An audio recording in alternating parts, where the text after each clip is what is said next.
দেশি কাসন্দ দেখতে পাচ্ছ, ইন্ডিয়া থেকে আনা। ডিউটি থেকে ফেরার পথে গাছে জল দিয়ে এখন ঘরের মধ্যে বানিয়েছি এই পকোড়া।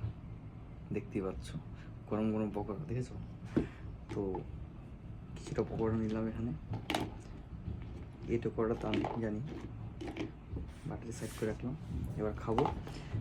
গাছে কাঁচা লঙ্কা, পেঁয়াজ আর এই যে কাসন্দ। আজকে গাছে কাঁচা লঙ্কা খাবো, দেখি কেমন ঝাল।